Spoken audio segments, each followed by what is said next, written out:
I'm Edouard Machry. I'm the director of the Center for Philosophy of Science at the University of Pittsburgh. And today it's my pleasure to introduce Slobodan Perović, who is professor of philosophy in the Department of Philosophy at the University of Belgrade. Slobodan was a fellow at the center a few years ago, and that's the reason why he's joining us today in the Future Foremost Fellows lecture series. And today Slobodan will be talking about grasping observational facts in modern cosmology. So, welcome to, in fact, the first talk of the semester at the Center for Philosophy of Science. Somewhat unusually, we are starting with an online talk this semester. It's in part due to a very sad event at the Center for Philosophy of Science. We had this tradition to listen to distinguished professor and former center director Nick Rescher, who by tradition gave the first talk during the fall semester and the spring semester. Sadly enough, Nick passed away 2 weeks ago, and the center will, of course, miss him. It's always very sad to lose a colleague. It's extremely sad to lose someone whose career is so closely associated with Pitt and the center, and who has made such an enormous contribution to philosophy of science. Nick, you will be missed. Without further ado, let me announce the events in the coming days. On Tuesday, we have our first in-person lunchtime talk, who will be given by my HPS, Institute of Philosophy of Science colleague, Marianne Gilton, at noon on Tuesday at the Center for Philosophy of Science. And the title is Where Counting Counts, Supporting a Particle Interpretation of Particle Physics.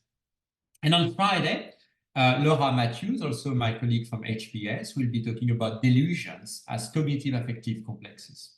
So we hope to see you at the center next week if you happen to be in Pittsburgh. Today, it's my great pleasure to welcome, in some way welcome back, but not quite back, Slobodan Perović, who was a fellow at the center a few years ago. Slobodan is professor of philosophy at the University of Belgrade in Serbia. He received his PhD now a few years ago. He works in many areas of philosophy of science and logic and mathematics, but he particularly does work in the philosophy of physical sciences. I think I definitively should mention that a book is forthcoming, I believe still forthcoming. And from the information I have, but you might correct me, Slobodan, it's due for this summer. And with OUP, and the title is The Cosmic Microwave Background, Historical and Philosophical Lessons. So we are actually really looking forward to this book in the coming months. So Slobodan was a fellow at the center. You might actually learn a bit more about Slobodan by going to the center's webpage and see what he said about his experience here at the center. Today, Slobodan will be talking about grasping observational facts in modern cosmology. All right, Slobodan, the floor is yours. Or the screen, I should say. Thank you. Thank you very much, Edward. And I'm really glad to be here. I mean, virtually at least. I see many very familiar names. So hi, everybody, Sandy, John, Kay, and so on. Yeah, I'm really sad actually that both Nick and Janice actually passed away recently. Very nice and very supportive guys, at least to me when I was at the center. So today what I'm going to talk about is something I've been working on for quite a while. And let me first share the screen. Okay, I guess it's fine. It works well, yes. Yeah. So this is basically an offshoot of the book that you mentioned, or kind of a development of one lines of the arguments that we present in the book. And the book is about the recent cosmology, specifically different explanations and the sort of genesis of the now orthodox explanation of the cosmic microwave background that I wrote with my friend and colleague Milan Cirković. And we touch on this that I will be talking about today in the book, but this is kind of focused argument specifically for philosophers and specifically for this audience. I could say presenting something similar maybe a month ago, but this is much more tight. Let me put it that way. So the question that I'm addressing here is how should we think about facts in modern cosmology, in contemporary cosmology? Now you might wonder, why is that an issue? Well, it turns out that there are at least 3 different attitudes with respect to facts in cosmology that I was able to discern in the literature, and they're quite different. So the first one I would call optimistic attitude, and it's nicely illustrated by Jeremy Butterfield's statement and sort of a supporting argument that Big Bang is, to quote him today, as certain as the fact that insulin has 51 amino acids. It actually has 51. In the first paper, he wrote 52, but then he corrected 50 to 51, doesn't matter. You get the point. The second attitude is the opposite, pessimistic one, and it's illustrated very nicely by Ian Hacking's view of astronomy as a science. He actually thought that astronomy is not really a natural, sort of proper natural science, because it doesn't really do any experiments. You can't intervene and manipulate the phenomena you're interested in, and you can't really have proper sort of scientific facts, especially not in the sense in which Butterfield actually points out that we can. And then there's the third interesting and fairly old, actually, attitude that I call disaffected, sort of a cosmologist or a philosopher. And the idea is that the very term, actually, fact, is kind of an obstacle in cosmology. And it was propounded in the 50s by Hermann Bondi, one of the leading cosmologists and proponents of the steady-state cosmological model. So let me say a little bit about each of these, and then tell you something more about the facts, how they actually work in some particular case, or cases rather, and then finally tell you what I think or what my epistemic attitude with respect to the cosmological facts really is.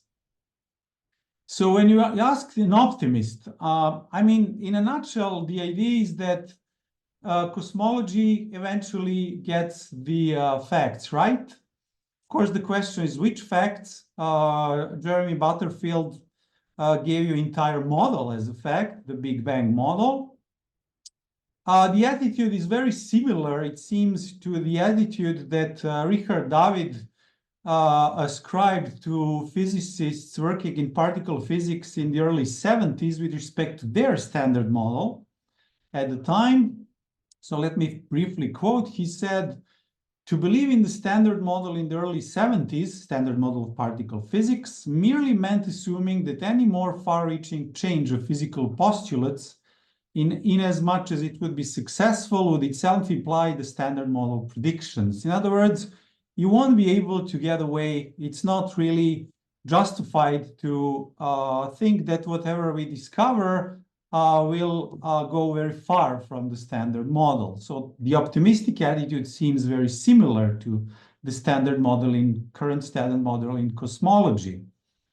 So what about the Big Bang as a fact, right? I mean, Big Bang really is a family of models, although people forget that there were other sort of models in that family, like cold and tepid models, not only hot Big Bang model, but Jeremy Butterfield has, I suppose, hot Big Bang model in mind. It really concerns the initial conditions and the initial temperature of the radiation that the Big Bang produced.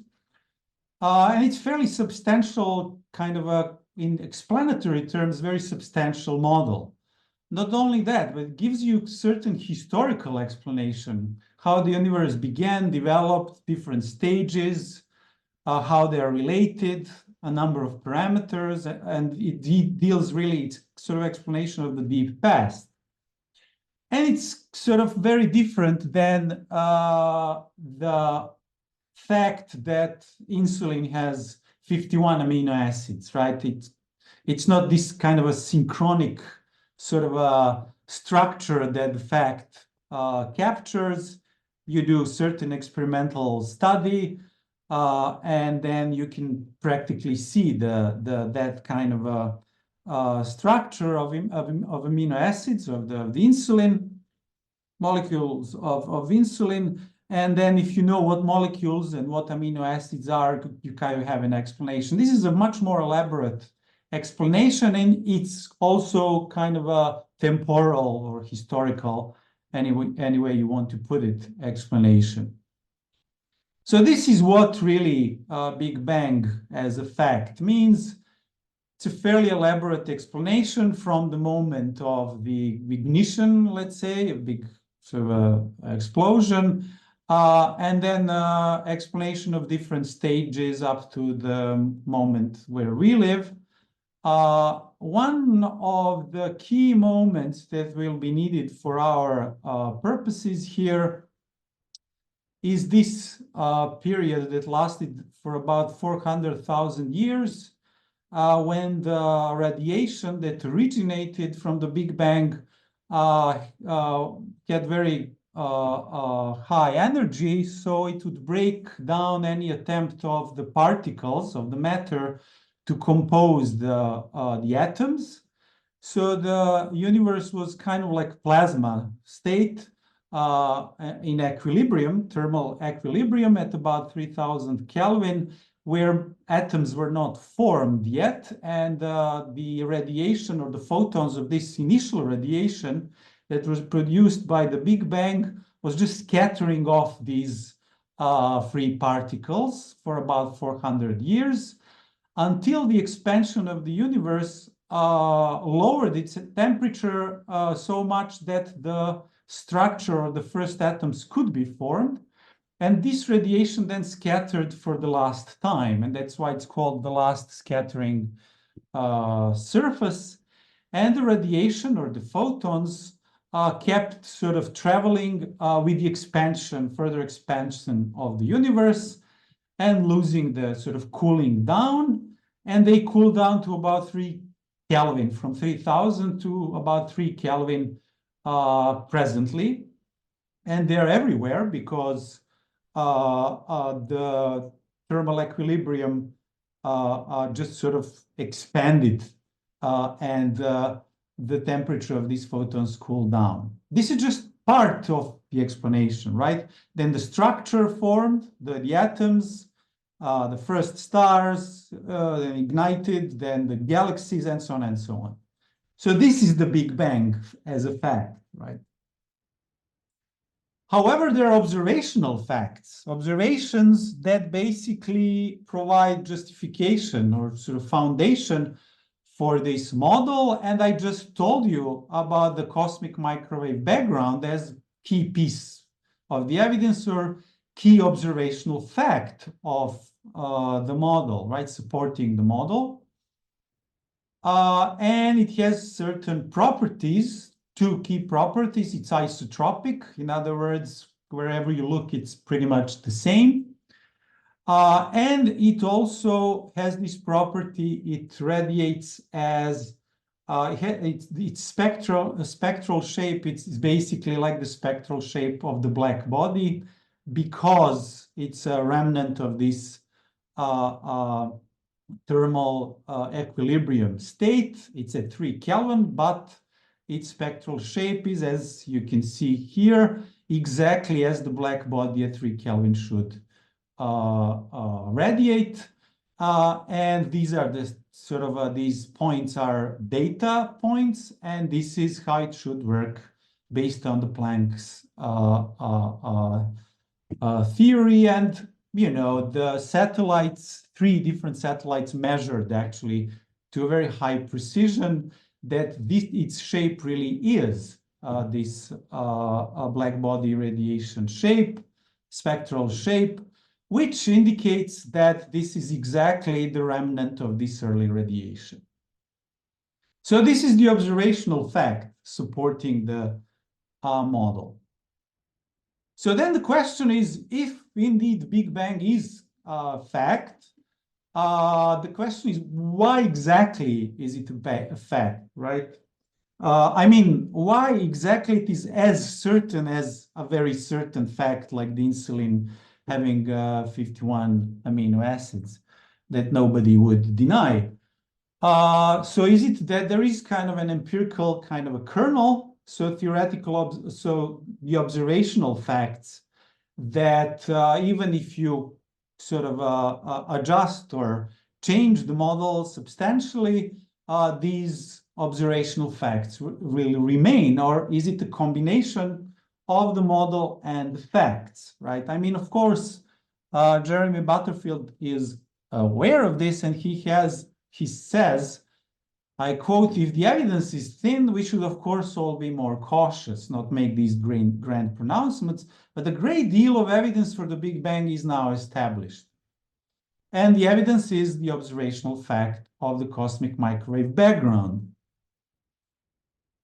So if a model is revised, does it mean that the observational facts actually remain? And is evidence thin or thick, and when exactly has become thick? I mean, plausibly, when the satellite measurements found out that the cosmic microwave background indeed has this shape of the black body spectrum, and it's isotropic, or the sort of the same everywhere. So let's bear in mind these and then just see quickly what the pessimist says. The pessimist, like Hacking, says that cosmology, astronomy in general, actually, according to him, lacks experimentation. You can't intervene, you can't manipulate, you should be very cautious and skeptical about every observation, much more than in experimental sciences. In that sense, astronomy is not natural science at all, and it's just these theories and models just merely say phenomena. You can never be sure about the status of the objects in the way in which you can when you manipulate in your Large Hadron Collider with electrons, and you can actually manipulate parameters, control for them, intervene, and whatnot. Push back against this quite extreme attitude. Recently, Nora Boyd and Dana Mathiesen have this great paper. I heard a presentation recently by Dana Mathiesen, and their view is, it's not so much the view, but the cases. So they give you a number of cases from astronomy and astrophysics where actually observation is superior to experimentation. So it's not necessarily always the case that experimentation is superior, even in astrophysics and astronomy.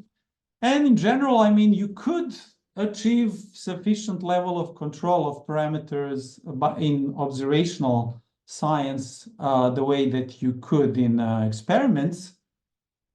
So, I mean, in astrophysics, the number of objects that you study works for you, so to speak, in terms of the control, because you have, you know, innumerable stars and galaxies, and the parameters naturally vary the way that you would vary them in experiments anyways. So, you know, that's not necessarily an obstacle.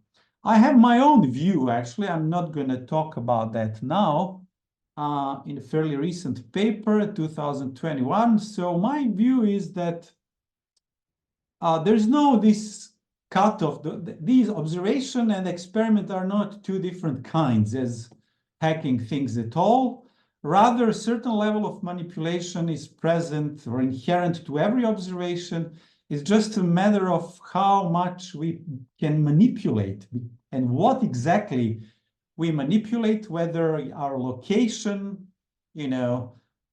instruments, some sort of aspects of phenomena, everything that we want, and so on. But to be fair to hacking, when we compare heavily experimental fields like particle physics and cosmology, there are certain very obvious limitations in cosmology, limited manipulability of phenomena that we would like to manipulate. We can lose only sort of surrogates that I mentioned to intervention. And very importantly, there is strong location dependence of your observations.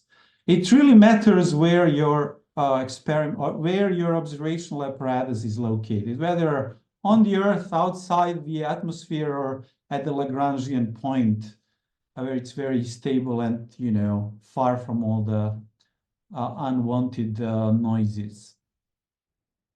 Okay, so let's bear that in mind too. This effective third kind of a attitude with respect to facts in cosmology. So that comes from the fear that the use of the term fact, the very use of the term fact, may close the debates too soon, so we shouldn't really use them. Or in other words, if we do not qualify carefully, the underlying distinction of the theory of fact may be detrimental to cosmological practice. What really makes this interesting is that it was sort of, the argument was made by a practicing cosmologist in the 50s by Herman Bondi. And I will read one very nice excerpt from his paper, 1955 paper. The entire paper is interesting. So this is what he says. Now, contrast this to the Jeremy Butterfield's optimism. To refer to observational results as facts is an insult to the labors of the observer, a mistaken attempt to discredit theorists, a disservice to astronomy in general, and exhibits a complete lack of critical sense. Indeed, I would go so far as to say that this sort of irresponsible misuse of terminology is the curse of modern astronomy. Present-day astronomy may be fairly be called the science of extracting the maximum information from the fundamentally meager data that can be obtained about outer space and endeavor to stretch both observation and interpretation to the very limit. So we should put this in the historical context very quickly. So Bondi was very skeptical at the time of the validity of relativistic equations at the cosmological level. And he thought that well-tried on Earth with experiments, theories like Newtonian theory should be used to interpret cosmological and astronomical phenomena. And that's why he developed his steady state model with gold, as opposed to the early proponents of the Big Bang, who actually wanted to interpret every new piece of observational evidence within the relativistic framework. And all this was prior to the sort of Hawking, Penrose, and sort of others that established the validity of relativistic equation formulas at the level of cosmological level. But he had an argument for this. And his argument was that in general, in cosmology, observational research is substantially more prone to errors than theoretical inferences that are made based on well-tried and tested theories. And that data are collected at the very limit of instruments. And, you shouldn't really jump to eliminate a model just because a new piece of observational evidence has arrived. So I'm not going to read this quote, very interesting quotes. So he teamed up with Fred Hoyle, actually, they sifted through the observational papers in astrophysics at the time, which were relevant to cosmology. You could do that in the 50s, right? Now you couldn't really do it. And they sifted the theoretical papers, and this is the conclusion that they arrived at. So they concluded that observational mistakes were far more common than theoretical mistakes, suggesting that the refereeing process was less good at weeding out poor observations than it was in detecting poor theory. And they took that as an argument that really you should give it a pause with these new observations. You really have to wait sort of, long enough before you actually accept a particular model or certain nail down certain key properties of particular models. Optimist, pessimist, disgruntled or disaffected. Historically, there was convergence to the hot Big Bang, fairly gradual convergence. And then the question is convergence to which fact exactly? To model as a whole, or, how did it really happen? Was it, as the optimist would kind of suggest, more and more observational experimental tests were arriving, more and precise instruments, the ever better observations, and then finally convergence to a particular model. In other words, cosmologists just got the empirical facts right at the end. In a way, that's what happened. However, there is this general property of cosmology that I think should make us pause a little bit. And typically it's called underdetermination. And, where a certain body of evidence doesn't immediately tell you which of the hypotheses or models or theories is actually correct. And in scientific fields that reconstruct evidence about the deep past from observations, they tend, in comparison to heavily experimental fields where you can manipulate the parameters and intervene, the transient underdetermination of theoretical accounts and models is bound to be pronounced, actually, and long, right? And the wiggle room for the alternative views is always kind of wider and lasts longer. This is kind of like a general impression. It doesn't apply only to cosmology, but it's very evident, I would say, in cosmology, because control of the parameters, manipulation, intervention, and observation are severely limited. And in terms of these sciences dealing with the deep past, cosmology is the worse off because it has inherent limitations you can't get around. So, for example, the emergence of the universe is a unique event.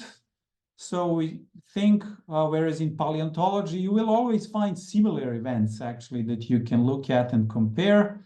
Then there's the observational horizon. There is, speed of light that limits what you can and how you can actually observe something.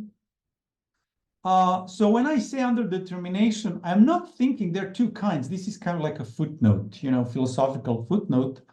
I'm not thinking about Quinean sort of a view, what people often call logical or strong or human underdetermination, which is kind of an idealized version, which is sort of useless when you look at particular cases. It's often trivial. So the assumptions is usually that there is kind of like a total equivalence of the evidence, and then you have theories that are underdetermined with respect to that kind of neat limits of evidential basis. I'm talking more about what people usually call historical, weak, or scientific underdetermination that you actually find in particular historical cases, concrete cases. And often in this actual context that you look at, there are blurry limits between there is a common body of evidence, but what's the signal evidence for one model is interpreted as kind of an artifact in another model. I'm talking about this sort of very concrete kind of underdetermination. You could get around even without using that particular term, but we kind of know what it means, so let's run with it. For this reason, because of this prolonged underdetermination, convergence to the hot Big Bang model was rather slow, actually. If you compare that what the textbooks usually tell you, first there was the sort of theoretical development of the model, then the precise calculations, the 60s, then the discovery in 65, 64, 65 by Penzias and Wilson of the cosmic microwave background is the key evidence, key observational sort of fact. And then the episode of about 2.5 decades of multiple explanations of that key part of the piece of evidence of the cosmic microwave background that were developed over 2.5 decades, where crucially the data that were incoming from many measurements were kind of fluctuating, and I'll tell you exactly what that meant. And then only in the 90s with the satellite measurements and 3 different missions, there was a strong convergence actually that we have now. So in this period from 65 to the early 90s, there were moderate and radical explanations of this key observational fact of cosmic microwave background. And they were developed, you know, in regular astrophysical journals. There was a sort of a debate. They were very different.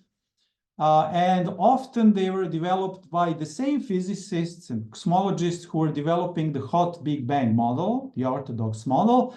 They worked on the side, or on these alternative explanations, or they were converted later on to the hot Big Bang model. And roughly, there are two sort of kinds, moderate and radical. Those that accept validity of relativistic field equations at the cosmological level, those that do not, and combinations as well. Those that tried to explain observational effect of cosmic microwave background with regular astrophysical properties.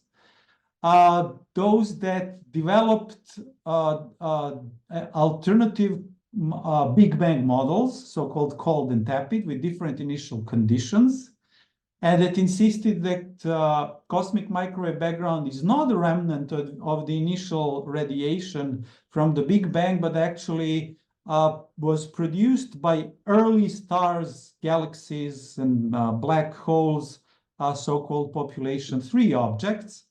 Then there were models that looked at very mundane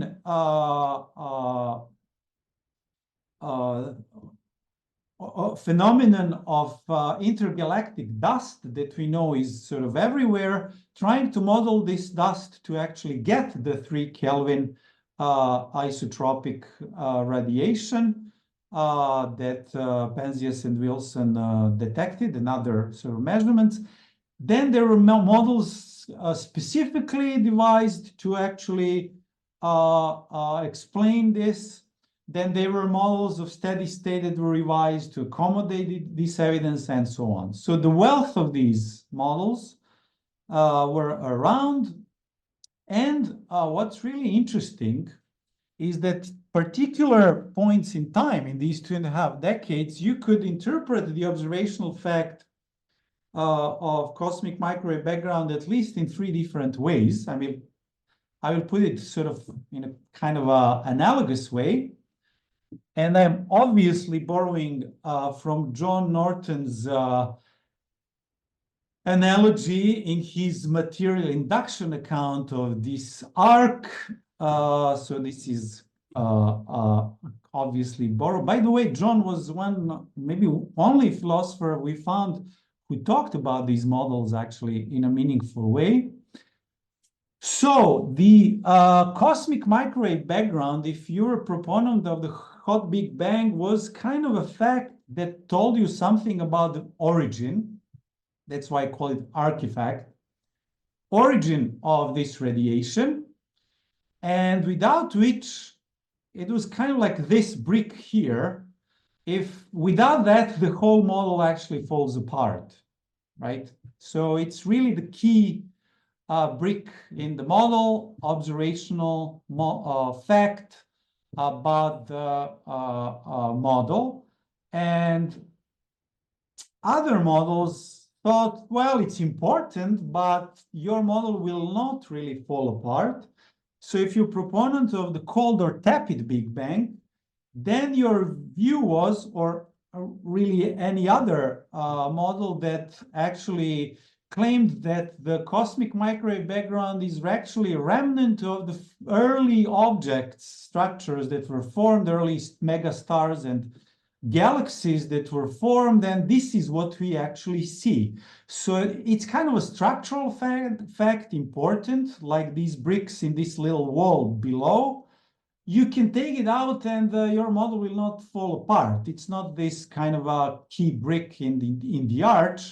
It's important, but it's kind of replaceable, let's say. This is what you actually see when you look at this signal of the cosmic microwave background. And then there are these models that thought that this is just a mirage, that you're dealing with this artifact of the cosmic microwave background. Actually, so this is like a steel frame within this fake arc. It's a mundane fact about the entire universe, cosmic dust present in the entire universe, intergalactic dust. This is the shape of this little dust particle that you can model to get actually thermalization of 3 Kelvin. So really what looks like an artifact is just kind of a fact about a different phenomenon of the universe, right? Which is sort of omnipresent dust all around. It wasn't only that, there were other models that kind of looked like that too. That's why I call it natural artifact. It's not like instrumental, but it's kind of like an artifact of a different physical phenomenon, which is sort of ubiquitous. So just pay quickly attention. They'll tell you just sort of a very precise phenomenon that they are arguing about, and then everything should be as clear as possible. So the physical parameters are the source of this underdetermination, but also kind of historical, temporal, that tell you where and when this phenomenon is, right? It's not that, you know, this one tells you, well, it's at the beginning. This one tells you, no, it's kind of all around in the entire universe. So this is something you don't really see in, for example, observational facts of Large Hadron Collider, because the Large Hadron Collider is not kind of location dependent, right? You can put it on the moon or, you know, on the Lagrange point or on Earth or wherever, the particles will collide in the same way, where it's really important where your observational apparatus is located in order to avoid this kind of underdetermination. Okay, so we are entering the last part of the talk. So clearly the observational facts were model dependent.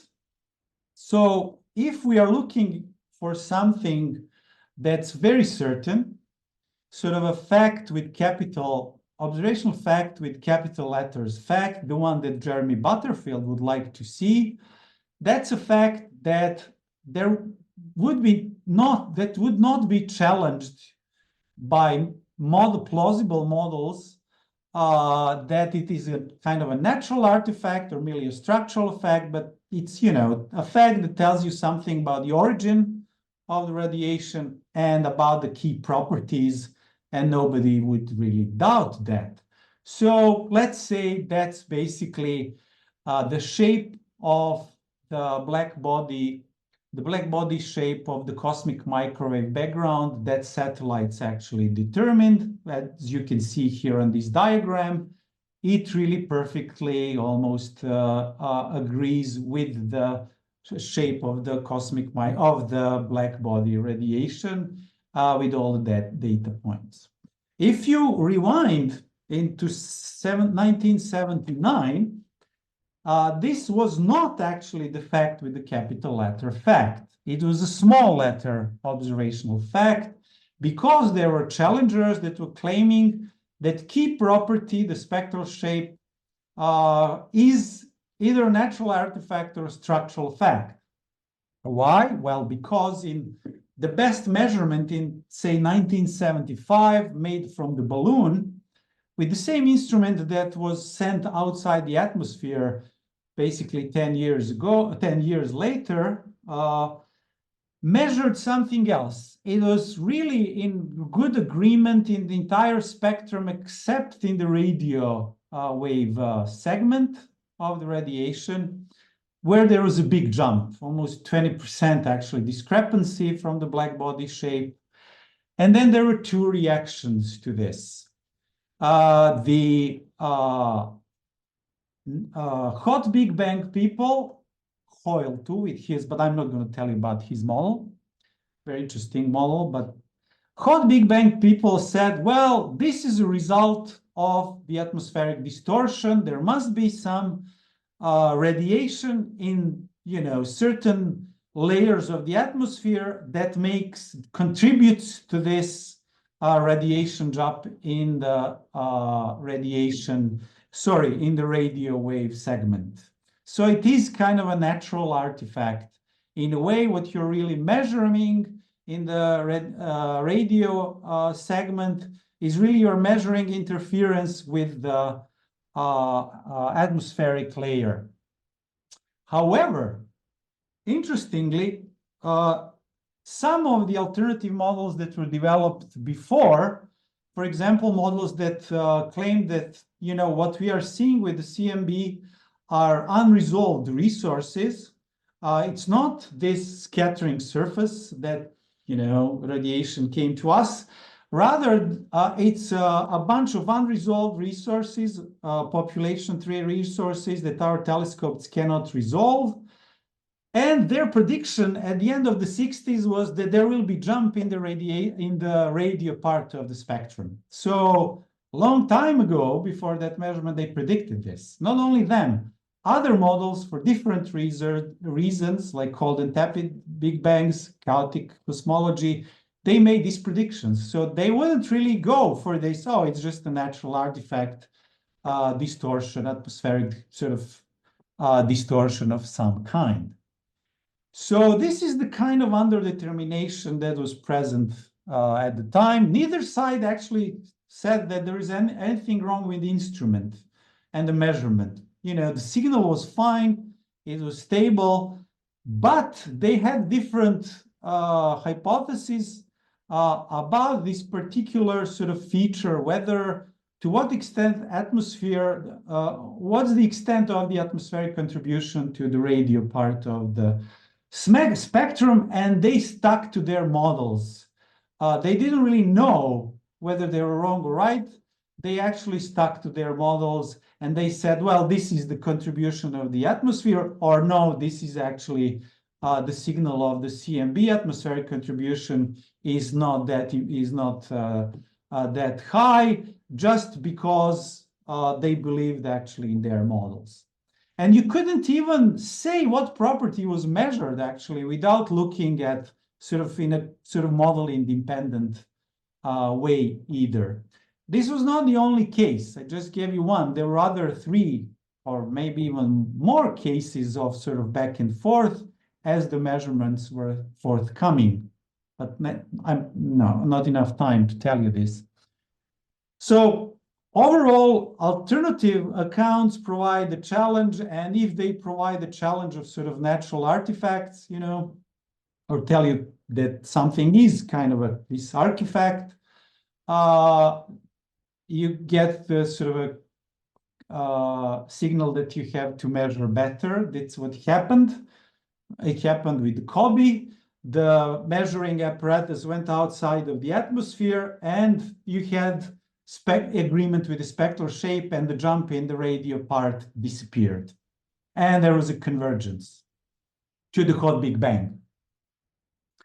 So in other words, are we in a different position now after Cobbe measurements? And should we agree with the optimist?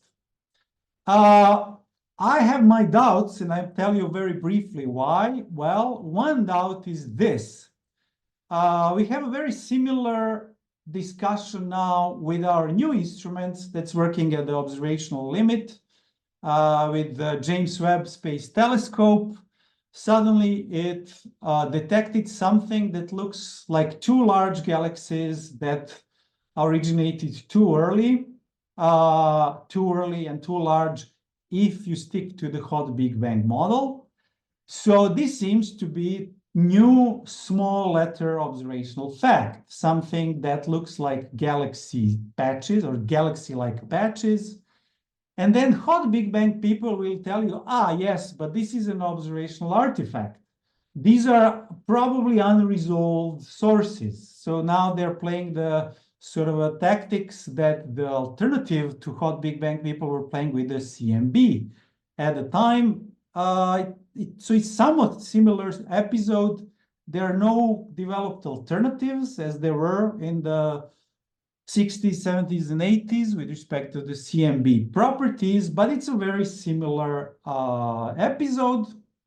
And then wrapping up, however, you could ask, well, okay, but isn't now the CMB shape of the black body fact with observational fact that's capital letter observational fact? Maybe, but I have my doubts about that too.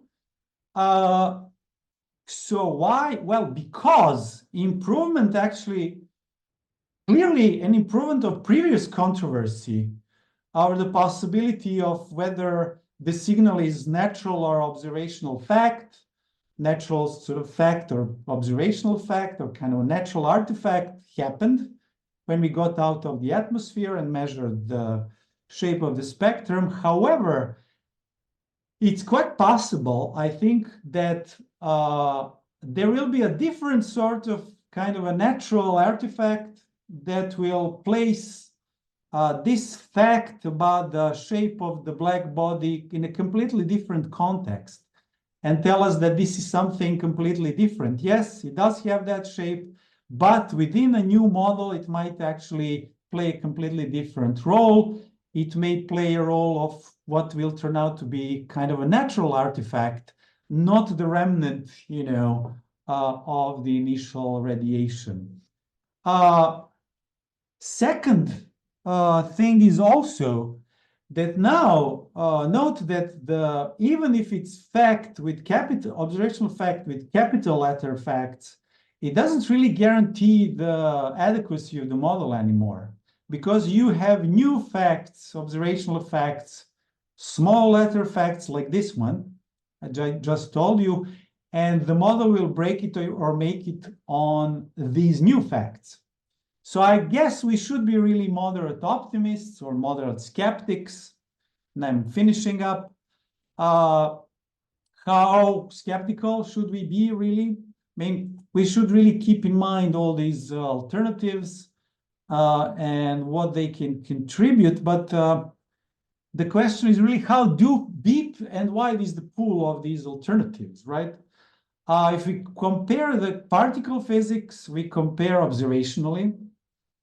And the observations in cosmology, clearly, when you look at, for example, Large Hadron Collider, you can do all sorts of controls of parameters, manipulation, intervention, and you're fairly location independent where you do it. None of this really applies to measurements like the, satellite measurements of the spectra of the CMB. Strongly location dependent, and control is very limited. So in that sense, Large Hadron Collider and particle physics, heavily experimental fields, I think, have this edge because they eliminate possibilities of natural artifacts that we've seen very sort of in a determinate fashion, let's say. Then if you're really sort of critical, you could say, yes, but how do you know how these pools really compare? Well, How do they compare? Well, one way is to take the number of parameters of the theories in particle physics, standard model, see what kind of alternatives you can have, and in cosmology, and compare that. But it's not something I can do actually, and certainly not something I can present here. So I will finish with this. Thank you very much. Thank you very, very much, Slobodan. So let me tell you just how we're going to be proceeding. If you have any question for Slobodan, please go to the bottom of your screen, click on Q&A, and then you can just write your name, and I will promote you to panelist so that you can just ask your question directly to Slobodan instead of me having to do the translation.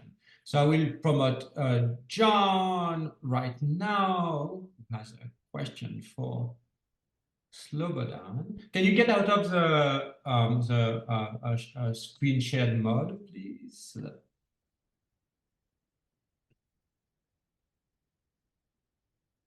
So I should turn off this. Yeah, I think that would be better. Good. Oh, hi, John. John, how are you? Slobodan, it's lovely to see you. I take it you can hear me? Yes. I don't so much have a question, but just a comment. I want to endorse the analysis that you've given. I think it's a rather wonderful example of why we need to do HPS, History and Philosophy of Science. If you look superficially at the modern picture of cosmology, there's an origin story that goes something like this. In the middle of the 20th century, people weren't really sure about which was the correct cosmology. Penzias and Wilson in 1964 and 1965 detect the cosmic background radiation, and it was all over, right? That was the remnant of the Big Bang, and and that's what everyone says. By everyone, who might I mean? Hacking, right? You mentioned the stuff that I've written on this, and I was using Ian Hacking as an example. He said by 1967 it was all over because of what Penzias and Wilson did. Now, you clearly have investigated what actually happened in far greater detail than I have. But I did something that I take it Hacking never did, and that is go back and look at the original sources. And if you just do the fairly elementary historical work, you discover very quickly that it was absolutely not all over. It was a completely open question. It was Jim Peebles kept talking about not the Big Bang, but the cosmic fireball. I think that was the expression that was being used. Yeah. And it took something like 30 years, exactly as you said, before a consensus was finally arrived at. And it's kind of obvious if you look at what Penzias and Wilson measured was a cosmic background radiation frequency at one frequency. If you merely want to establish that you've got a thermal background, you have to sample at many different frequencies. And just that observational work took 30 years of sampling at many different frequencies. And then finally, Kobe comes up with the whole thing. And then the next thing you have to account for, something that's implicit in everything you said, but I'll make it explicit. A thermal radiation bath is cheap. It's one of the easiest things to get from almost any model. You just need to assume that you have something out there that's at thermal equilibrium, and bang, you've got this. So the real work that had to be done over the course of 30 years was the cosmologists had to convince themselves that there was no other way that you could get this this heat radiation. If I understand correctly, I think you might even be suggesting that they were a bit hasty in that, because now I'm saying, okay, one final thing, if I can, then there is a question so I'll keep going. I was intrigued by your remarks about Hermann Bondi and how he started out, and you characterized him as a Newtonian. And I thought, what?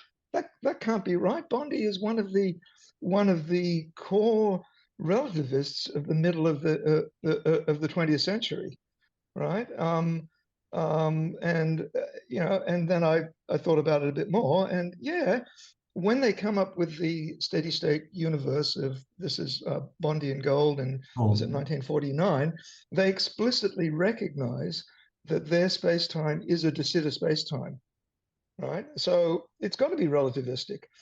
But then I thought a bit more about it, and I can see what you're saying. I think Newtonian's the wrong thing to say.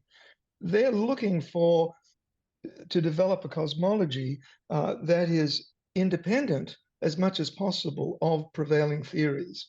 So I take it they were very heavily influenced by Milne's approach. Yes, yes, that's more precise. Yes, exactly. Yeah, you are exactly right. That's a really good correction.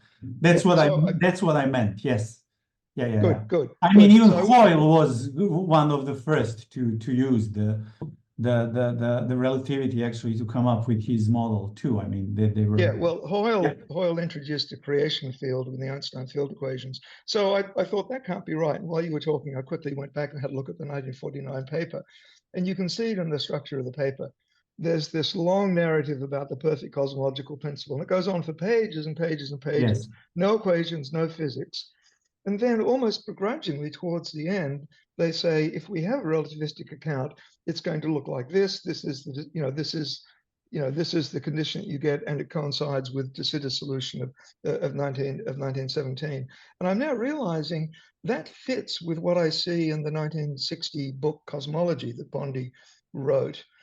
There, he's really rather good at giving a development of the cosmology that does not depend essentially on very much relativity physics. So anyway, yes. So he has a similar. I just actually started reading his introduction to theory of relativity. It's kind of like a popular book, and he's exactly trying to convey that point that you just said. Actually, in the, I mean, it's sort of a semi-popular book, but the way that he wants to portray it is exactly what you're actually saying. So yeah, thanks for this clarification. It wasn't really the great term that I used. Yeah, but we cleared it up, and I think you're right, and I think an interesting project to see exactly what the connection is between Milne and Bondi, right? Yeah, because there's odd stuff going on with Milne as well. Yes. So has Bondi absorbed all of it? It's a complicated, actually, sort of interaction of ideas. It's true. Thanks. Thank you. Thanks, John, for joining us. Musa, floor is yours. Oh, thank you so much. I hope that you can hear me. Yes. Yeah. Thanks, Slobodan. Very nice talk. So I have a question. Actually, I was thinking when you were talking about fact. I mean, as a term. Well, it seems that one, ramification of the talk that you gave is that, fact is not really a very straightforward term to be used. It can mean a lot of things. It can, depending on the concepts and so on and so forth. So to what extent you think that, we can be sympathetic to those who are actually a little bit hesitant to use like the term fact? I don't know, like, for instance, evidence is always related to something. Evidence, when you use evidence, it's evidence for something, evidence for a claim, as opposed to fact, which seems that, can be stand on its own. Yeah, I mean, in general, I'm sort of reluctant to kind of police language in that sense, because scientists have their own sort of a context of the terms that they use. And then if we go and learn what they really mean, it often doesn't match what we as philosophers mean. And we can find sort of a middle ground, or maybe reflect with our terms, which is useful, sometimes not. But what's really interesting about Bondi is, if he was right at the time, if his diagnosis was correct and Hoyle's diagnosis, then it seems the scientists themselves kind of overdid it with the fact, the notion of the fact to kind of prevent development of certain theoretical accounts. That can happen too, right? That the term, which is kind of very frequent, ubiquitous, becomes sort of a sharp weapon of one sort of a group of authors over the others.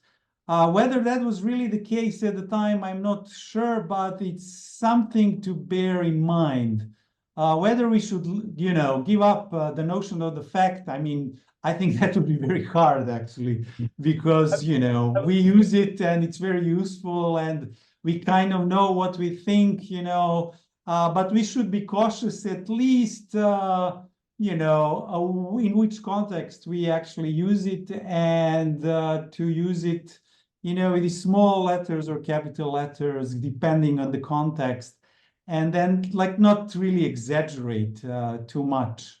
Yeah, that's actually what I was thinking. I was thinking that, I mean, I'm not talking about policing, mostly like, conceptual clarification that, Yeah. that In this that your case, it's very analysis- important. So it seems that, I guess like your analysis can be used as a case in order to make distinction between at least 3 different ways that fact can be used as in the scientific context. And in that sense, that clarifications, I guess a lot of times might save a lot of, disagreements and debates. Yeah. That was sort of the point. I mean, the philosophical point, if you wish. Yeah. Thank you for the question. Thank you. Cool. Thanks, Musa, for joining us. Peter, I was not sure whether you had a question, but you raised your hand. So if you did, Yeah. Hi. I have a question that is more general, like one this like fact, but about experimentation. I was always fascinated with examples from ancient philosophy, like about catastrophism and gradualism. So there is one example where it's like cosmological example. If universe existed in eternity, then people, as a fact, are more and more intelligent during their development. And if universe is eternal, people would be infinitely smart, but they are not. So we have there's a 17th century, right? Or Cuvier, I think, but it's like much older, I think, Anaxagora, but it doesn't matter. What I want to ask is something about thought experiments. And in cosmology, we have in the past a lot of thought experiments.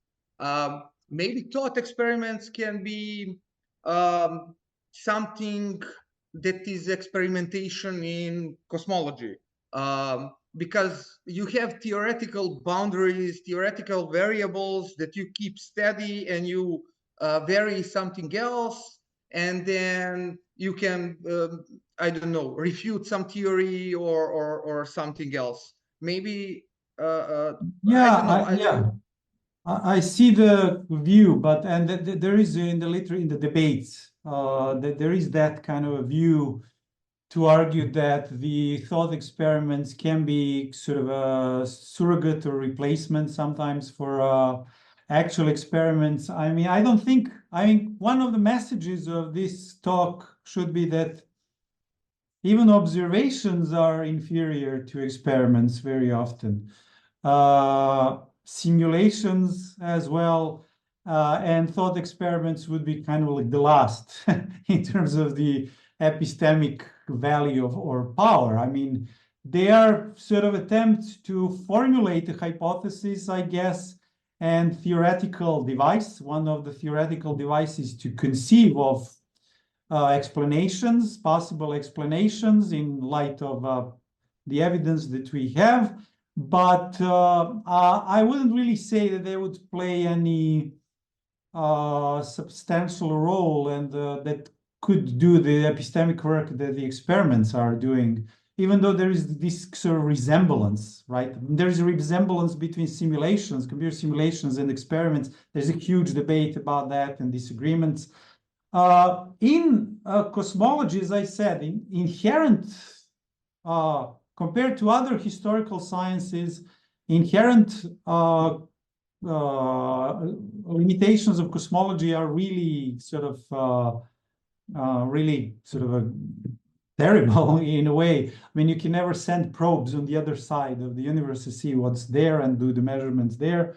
So you can, but you have to use simulations.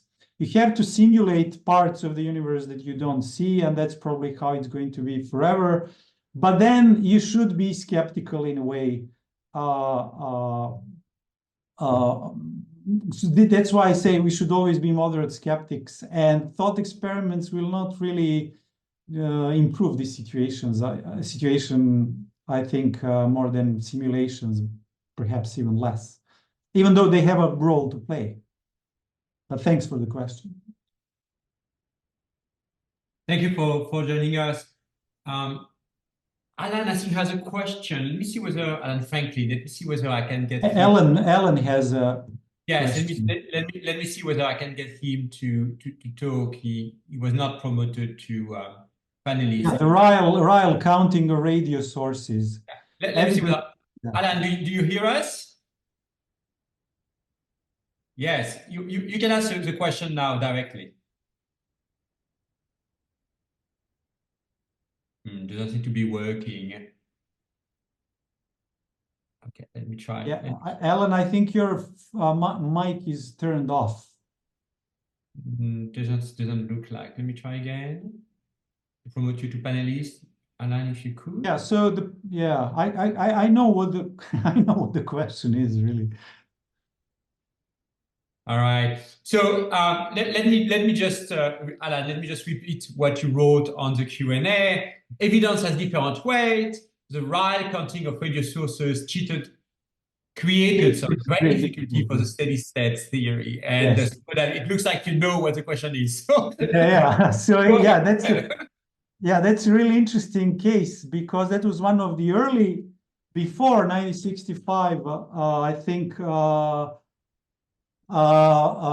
observational facts that went against steady state theory and in favor of the Big Bang, because according to the steady state theory, the universe, the strong cosmological principle, you should see the matter distributed everywhere, with the same sort of homogeneity. But that didn't, when the first radio measurements were made by Ryle, then it turned out that there is actually scaling of these in space and time. So the more you approach let's say, the more radio sources there were, and the less when you go basically to the past, which meant to the Big Bang, and that was taken to be as a knockout argument against the steady state. And it's true, I mean, evidence can have different weight, right? And in that sense, in general, experimental evidence is differently weighed than the observational evidence, but observational evidence can be still good and strong. That particular episode, I'm not so sure, because there was an Australian group that did they did the dish radio a telescope, and that they actually discounted 2/3 of the sources that Ryle measured or detected as artifacts, and they said, no, this is basically artifacts. It's not good measurement. So it was a more interesting actually debate, even though it was taken immediately as a kind of a knockout argument against the steady state. So I think that was the question that Alan posed. Yeah. Thank you, Alan. Jimmy Shank, floor is yours. Thank you. Can you hear me? Yes. Yeah. Okay, great. Thank you so much. I'm not a philosopher. I'm a historian. I'm a philosophically minded historian, but I'm also especially a historian of pre-modern cosmological thinking. So I attended your talk and learned a lot. It was a terrific talk, and thank you so much for it.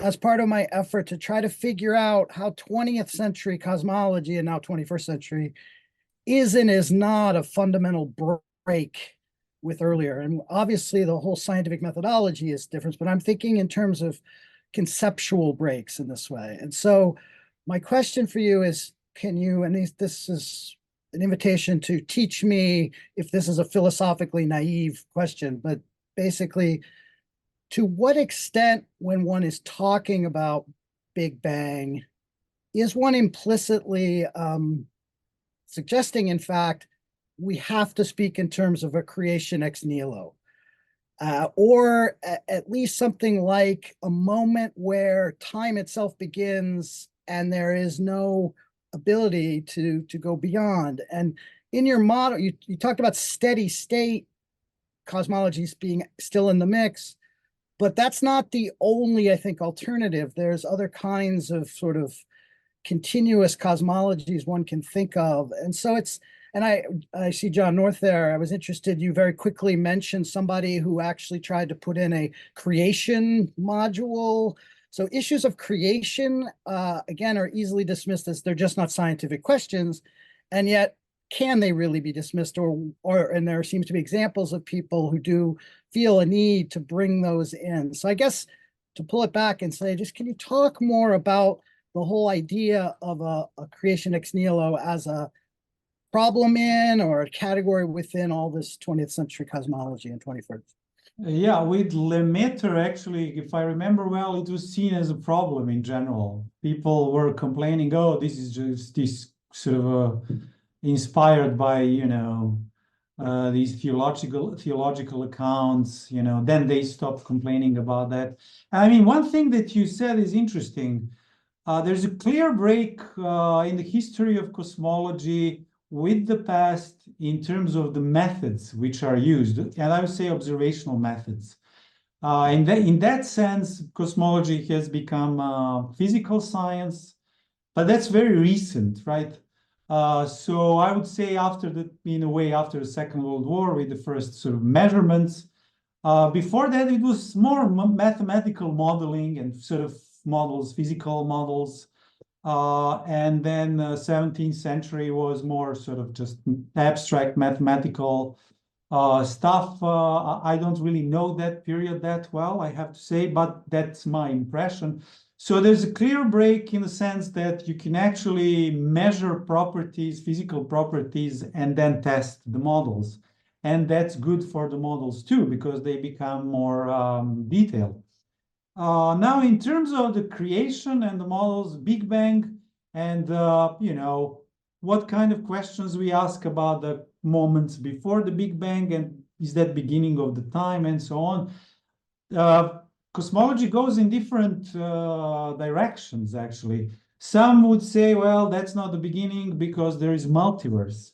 And that sort of sounds, you know, depending on the version of the multiverse, is, you know, not that sort of exciting and convincing. And if you're empirically minded, then you're skeptical.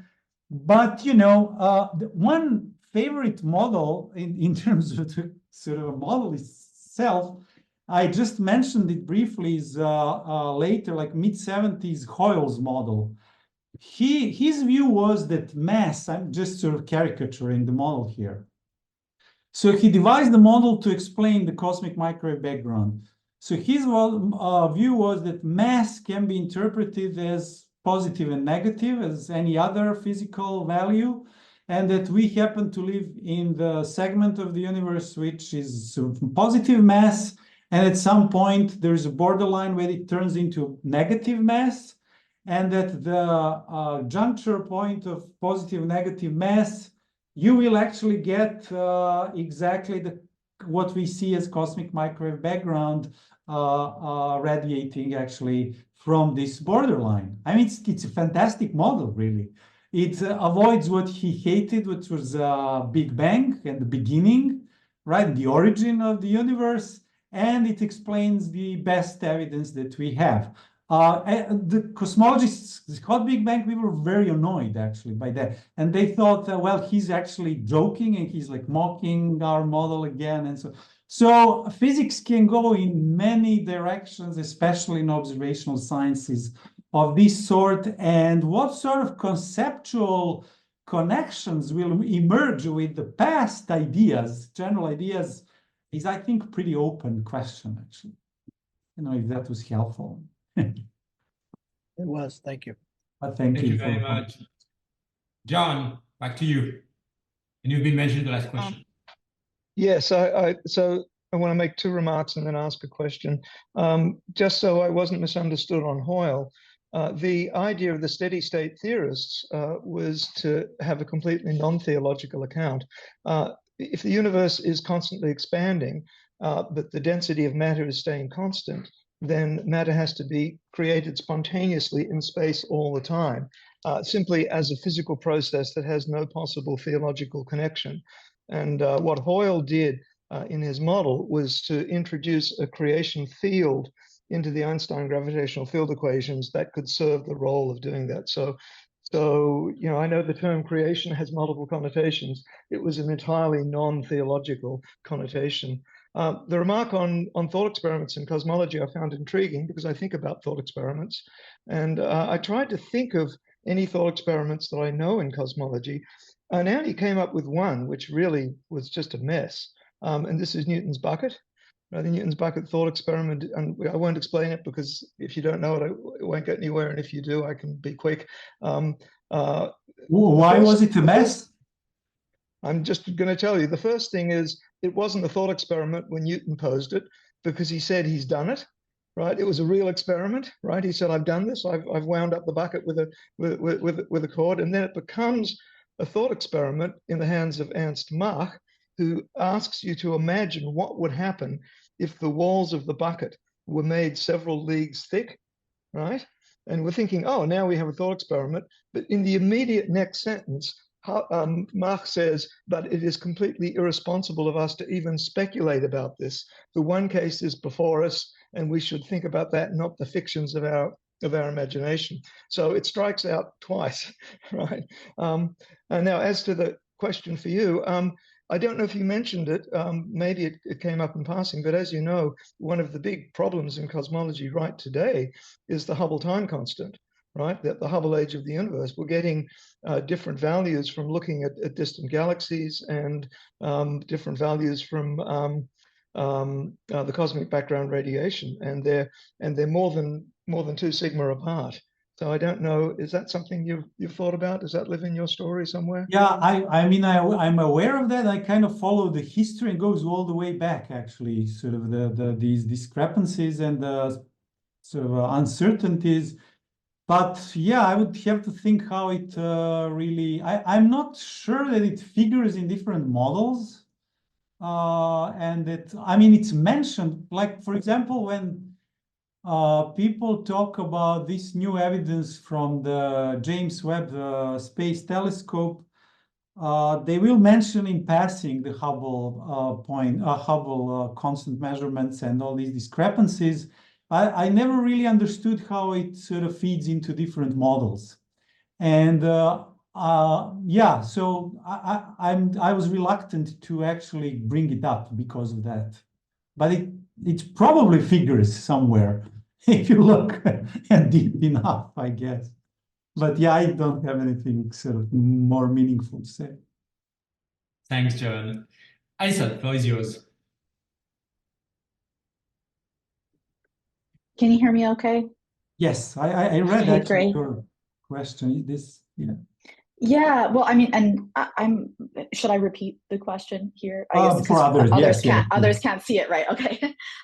Yeah, I mean, so I was wondering if you could, or I just wanted to invite you to say a little bit more about your view concerning the epistemic value of experiment, observation, and simulation in historical sciences.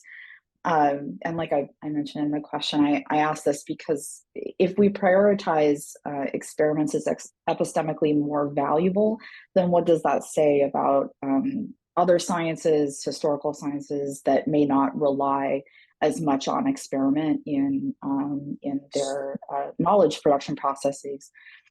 Yeah, this is basically what I've been thinking about for the last, I don't know, couple of years. And I have a paper on that in 2021, and Nora Boyd's and Matthiasen paper is also very, and there is a little debate about that going on actually, about the superiority, inferiority of experiments. And now, and I precisely started thinking about these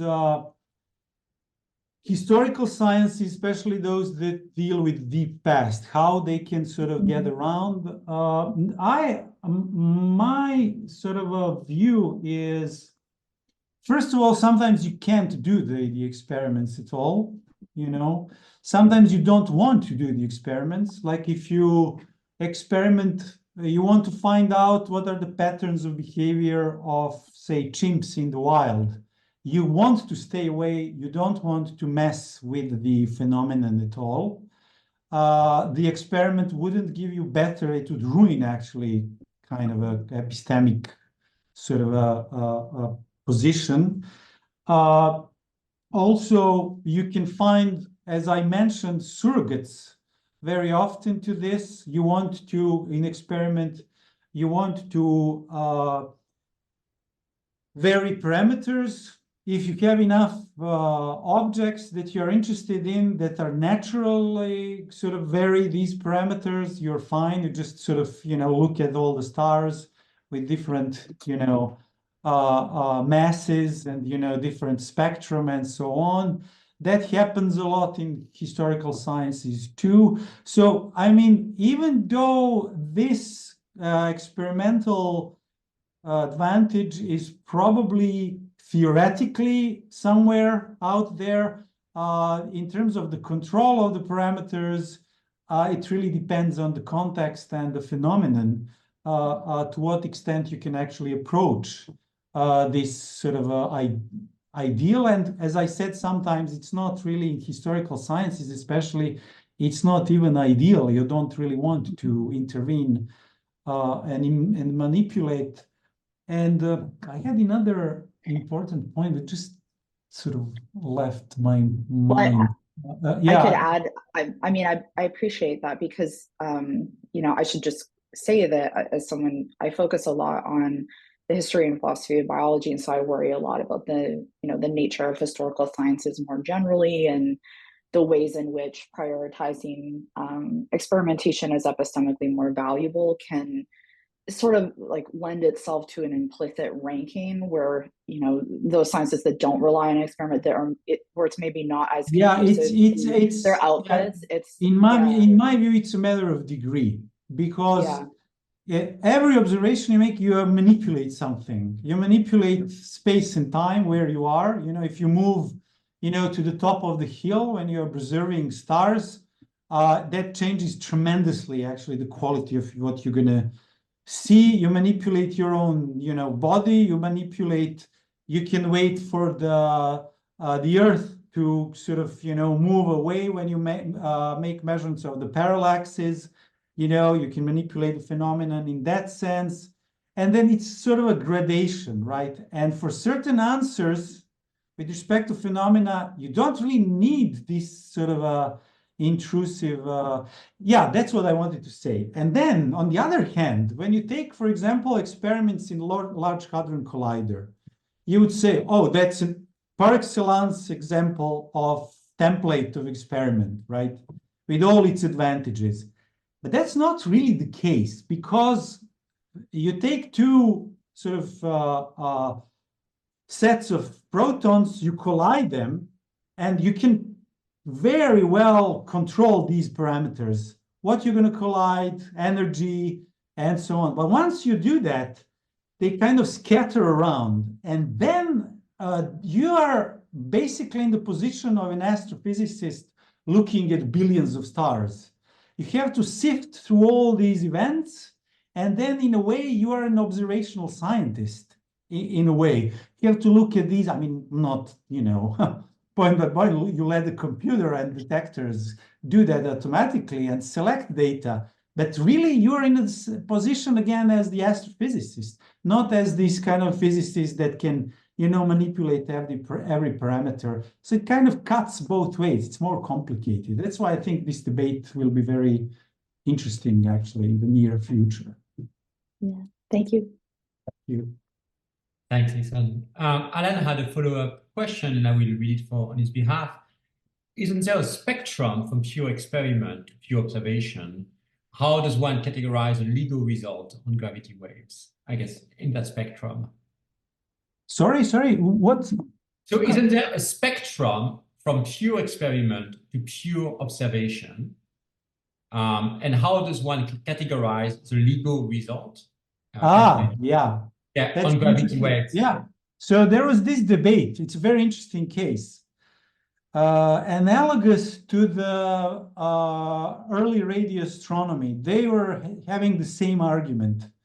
So basically, the argument of one group was, look, you're not observing really anything. You're just detecting some signals from somewhere. You're not really observing. You don't know if it's, in the radio case, it was, you don't know if your signal is coming from the solar system, whether it's stars, whether it's independent radio objects, you have no idea. So you just have these, you're detecting something.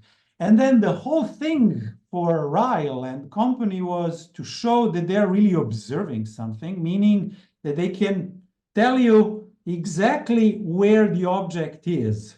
So they can locate it in space and time, and then they can tally that with the sort of visible spectrum telescopes. Very similar debate was going on with LIGO at the beginning, right?